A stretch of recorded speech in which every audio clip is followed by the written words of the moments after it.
He was one of the most wanted men in the world. Pablo Escobar was the kingpin of the Medellin cartel, at one time the world's largest exporter of cocaine and one of the richest men in the world. Escobar had been a fugitive for the past 16 months. A 3,000-man police and army force had been after him since his prison escape in July of '92. Today, they shot him down on the rooftop of a house in Medellin, where his drug empire was based. I am pleased that Pablo Escobar is no longer going to be involved in drug trafficking, which so profoundly affected the United States. Escobar was notorious for killing anyone who posed a threat to his overwhelming power and riches. He was blamed for the 1989 assassination of Luis Carlos Galán, the leading presidential candidate and an outspoken enemy of the cocaine traffickers. That ignited the Colombian government's war against Escobar. After a reign of terror that claimed hundreds of lives, he turned himself into Colombian authorities in 1991. Escobar had been assured he would not be extradited to the U.S. to face drug charges. He was kept in this luxury cell outside Medellin, but when the government decided to move him, he escaped.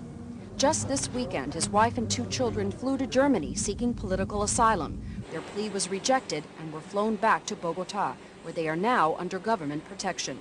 While Escobar's death is seen as a significant victory, drug enforcement experts admit it will have no effect on the amount of cocaine that continues to pour into the U.S.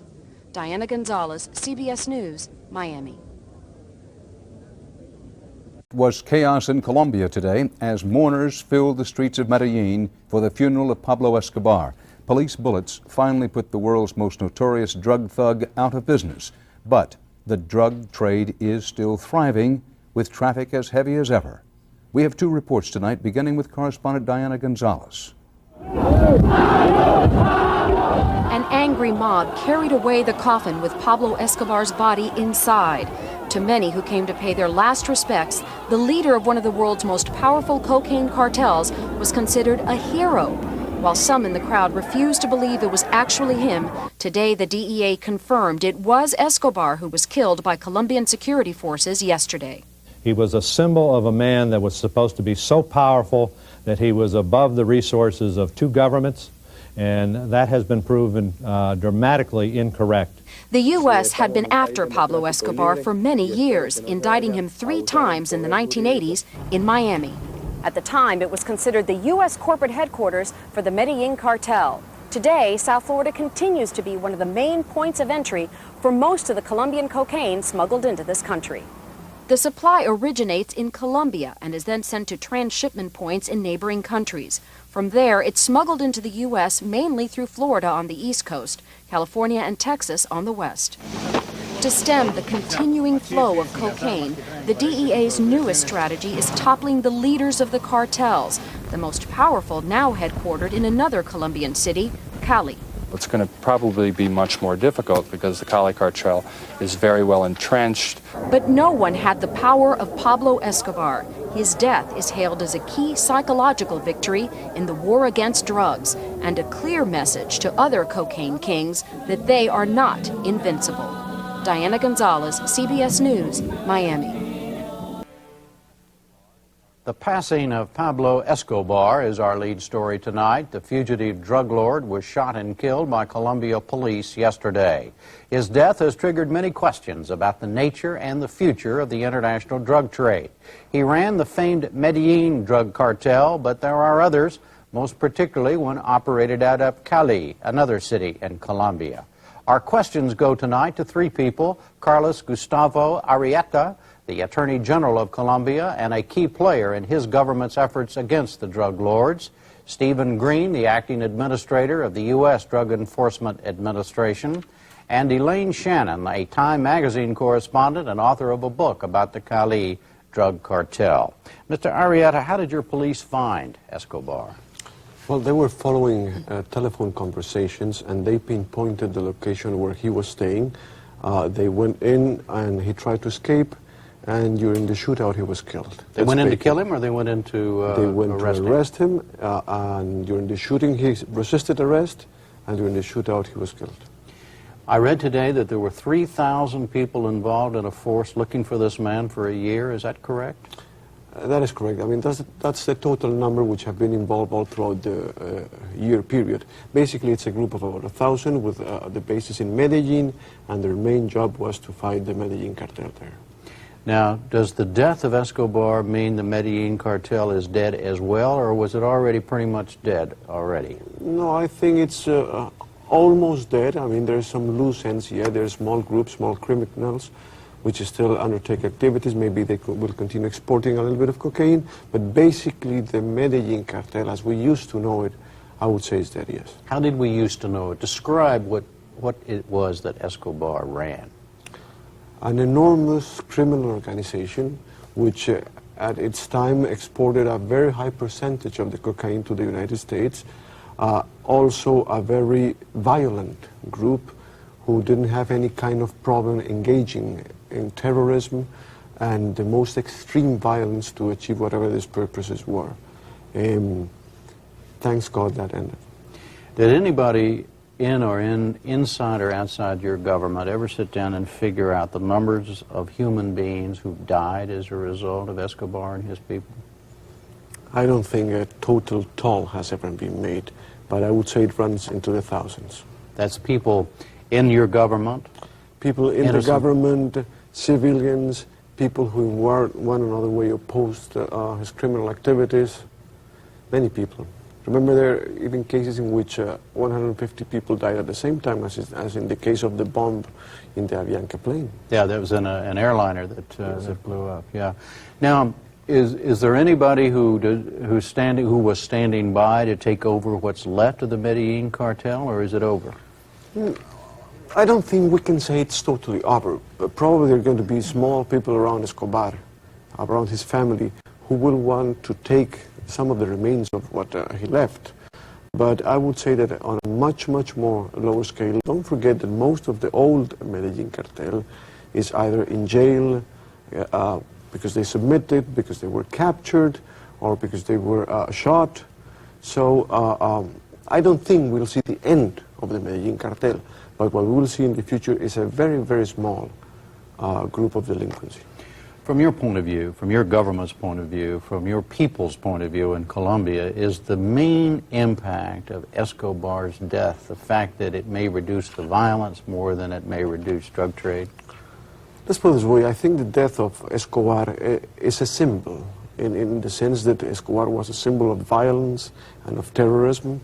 It's also a very important precedent because it shows the will and the determination of the Colombian people to fight against drug traffickers and drug trafficking.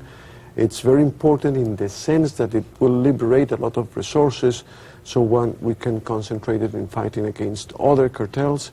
But the impact, for instance, in terms of drug trafficking is nil because he was not involved really in the past months in that activity. But it's a very important step for the Colombian people. Mr. Green, do you agree that the impact on drug traffic itself is going to be nil? Well, what I believe is the death of Pablo Escobar yesterday is going to have two significant impacts. And one was, as the Attorney General stated, it's going to send a message to the Cali Cartel now that no one is above the law in Colombia. Pablo Escobar was a preeminent narcotic and trafficker throughout the 80s. He was a preeminent narco-terrorist. He was responsible for the death and assassination of, as the Attorney General said, if not hundreds, thousands of individuals. How many thousands? I don't have the exact number. 2,000, 10,000? I don't have an exact number, but I can tell you it's an extensive number of people. He was responsible, and they were politicians, police officials, media officials, judicial officials, and he was directly responsible for those. He thought he was bigger than the government of Colombia, and yesterday afternoon he found out he was not. The second important thing with the death of Pablo Escobar is we believe now the Colombian government will be able to turn its resources that have been involved, engaged in locating and bringing Pablo Escobar to justice. Those resources now will be available to go after the Cali Cartel, which has, over the last couple of years, filled the vacuum that existed when the Medellin Cartel was dismantled. And the Medellin cartel is dismantled at this point, is that right? I believe the Medellin cartel has been effectively dismantled, as the AG said. There's some elements there, but never at the magnitude that they were throughout the 80s. Explain that magnitude in terms of American, in terms of the amount of cocaine that was coming into the United States. We believe over the last couple years that the Medellin cartel and the Cali cartel was probably responsible for about 85% of all the cocaine that entered the United States. Now the Medellin cartel is gone. The Cali cartel has filled that vacuum, as I've said, but the United States government has these individuals identified, has the Cali cartel members their organizations identified, and we are prepared, with the assistance of the Colombian government, to go after these individuals. How many people are there? Approximately 6 major organizations make up the Cali cartel, all known to us, have been identified. Many of them have been indicted in the United States, and we believe they're going to be brought to justice in Colombia. Ms. Shannon, you wrote a book about the Cali people. How do they, and the Medellin people and all the others. Yeah. How would you contrast the Cali people with the Medellin people? Well, the Medellin people are a bunch of thugs, and power is at the point of a gun. It worked, but what Cali brings to this is a vast level of sophistication. They use faxes, they use electronic means of shipping information, they are very, very cellularized. They could teach the CIA a few things about secrecy. They are much harder to penetrate than a lot of the intelligence services that I've heard of. They do kill, but they kill people selectively. They don't go out and blow up an Avianca airplane or a bus or something like that. Who do they kill? People that have betrayed them. If you want to do business with them, you can go into a bar and make a deal with a guy from Medellin, have a few drinks, he likes your face, he sells you some dope, you penetrate him and you nail him. But for Cali, they have to meet you in person in Cali. They have to know where your relatives are so that they can kill them if you screw up or you betray them. You have to have relatives in Colombia to do business with them. They have a very, very tight system, and they are quite vicious. And I'll tell you, we're talking about the message that's got to be sent to them. The message is this. They're living at home. They're having parties right now. What do you mean this? Well, in English we call them handcuffs. Down there they call them esposas, which means wives, which I kind of take offense at. But I went to Cali. I got thrown out of a lot of places, like the police station, and where there were some very fancy cars that were identical to the cars that were driven by the traffickers. I was warned to get out of town, quit asking questions. I was told that the newspapers don't write about them. They own one of the biggest football teams in Colombia. They own radio stations, TV stations. I mean, they have vast office towers, apartment buildings. They are so well infiltrated into the economy of that region that they are an economic engine that really drives that a legitimate economy. So the death of Pablo Escobar isn't going to have any effect on those guys, well, right? Some people at Mr. Green's agency are talking about a super cartel, which will involve the smartest, best, and brightest, and quietest, and nicest, and most politically acceptable elements of Medellin, which are the Ochoas, who are still out there. They're still alive, and they got $1 billion to fool around with, and they got some very, very good political connections.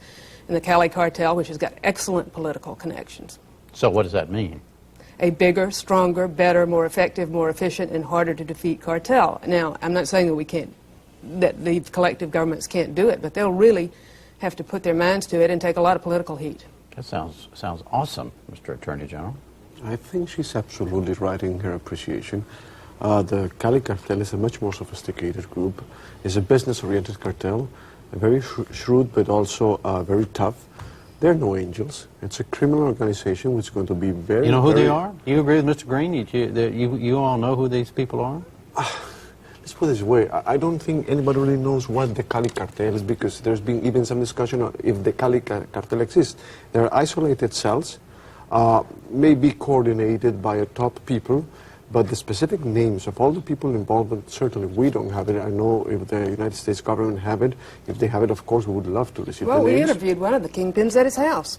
Well, there were warrants out for his arrest. Yes. I mean, of course. In Cali, you Yeah. interviewed him? Yeah. And you said, hi, Mr. Drug Lord, how about an interview? And he sat down and talked to you? I went there and I put the word around. I wanted to talk about him and the fact that he's grooming his children for great political power in Colombia. They like to compare themselves to the Kennedys, and they say, well, this is like prohibition, and they've sent their kids to very, very good universities, good business schools, and they want legitimate power in that country.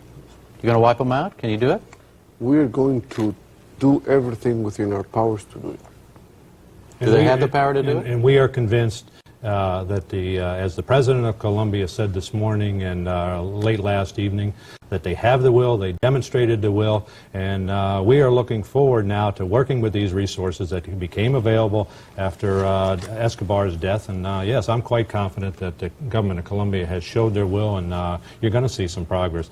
As Elaine said, these organizations are certainly sophisticated, but they're not beyond the capabilities of the U.S. government. They're certainly not beyond the capabilities of the Drug Enforcement Administration. We know who they are. We have a number of them indicted. We've intercepted their loads. We've intercepted their financial resources. We've interfered with their communication networks, their transportation networks. What we need, though, if they're not going to be extradited to this country, we're going to need the cooperation of governments like Colombia to try them in Colombia, incarcerate them in Colombia for significant amounts of time. That's going to happen? The key. Well, I think Mr. Green is being a little bit optimistic. I know that maybe we can do that, but certainly it's going to take a lot of time, a lot of effort, a lot of information, and a lot of cooperation. The more information we have, I'm not sure we have all the information we need to really start the process, but I think we have enough information at least to go, for instance, after the basic kingpins. You know, the names are well known. But what we know, it's not going to be an easy What is the problem? Finding them or convicting them? Or, I mean, if you know who they are, then you got to find them? Or? No. First of all, keep in mind that, as Mrs. Shannon mentioned, Cali is a very special city with a lot of influence by the Cali Cartel. Going there would require a lot of help by the population. That's not easy. Probably will be protected. They have a lot of corruption power. They have penetrated a lot of circus. They spread a lot of money around, you mean? They spread a lot of money. But then again, in a way, it's a fairly similar situation to the one we had with the Medellin cartel, even though a little bit more stronger. But it can be done. They're not above the law. It's going to be very difficult, extremely complicated. We're going to need all the information and all the cooperation we can get, not only from the Colombian people, but from U.S. authorities, for instance. The information, I'll be specific, that we need to do a better job, and we are in the process of doing it, of sharing with the Attorney General, is information or evidence they could use in their criminal proceedings, and our Department of Justice is actively engaged in mechanism now to share this evidence, and that's what we are really hopeful that we will be able to use, within reasons, this evidence that we have in our possession that can be used against these traffickers in Colombia under their judicial system. Difficult, and we will work it out, the difficulties that we have, but there's a real spirit. Why hasn't that been done before? We need to protect some of our witnesses. Some of these are very sensitive investigations. Some of this information can't be used in the criminal justice system in Colombia. There have been some legitimate difficult problems, but we are working them out, and there's a real spirit of cooperation. Is it evidence of drug trafficking, or is it evidence of of more violent crimes than that? What kind of evidence are you talking about? Whatever evidence might be needed in order to be able to prosecute it. No, but what kind of evidence is it that you all have? We have evidence on drug trafficking. We certainly had information on some of the more violent activities, but we will find ways, I assure the Attorney General, to provide whatever information in a form that can be used in his criminal justice system. Elaine Shannon, based on your experience, what do you think the prospects are of knocking out the Cali people? It's going to be a hell of a story if they do. And I've got to say that one of the best policemen I've ever seen in the world, not just in this hemisphere, is the General Gomez Padilla. I think he did a wonderful job. Now, who is he? He's head of the Colombian police. And the Colombians have fine policemen. We should not suggest that they can't find these people, but they do need support locally. A lot of times they'll go over there and then everybody will be gone. Jose Santa Cruz Londoño, who's one of the heads of the cartel, is wanted for the murder of a governor of Colombia. He's wanted on a Colombian warrant, not our warrant. He's got a big, fancy house on the hill that's exactly identical to the big country club in Cali, which he built because they wouldn't let his daughter have her debut in the legitimate high-rolling country club. Well, they raided the neighbor's place first, and then they went to his place. Well, he got a clue from seeing the raid at the neighbor's place. Maybe he better split, so he did. Miguel Rodriguez Orjuela, we went by his house, and we were run off with guards with machine guns. I dare say that somebody was around there, and the same for Gilberto Rodriguez Orjuela. I mean, they're around town. Right. But the question is, and they have award dinners. They give plaques. They have a big football team. They have, they're there with beauty queens. They're quite visible in Colombia, in Cali. All right. We'll see what happens. Thank you all three very much. Thank you.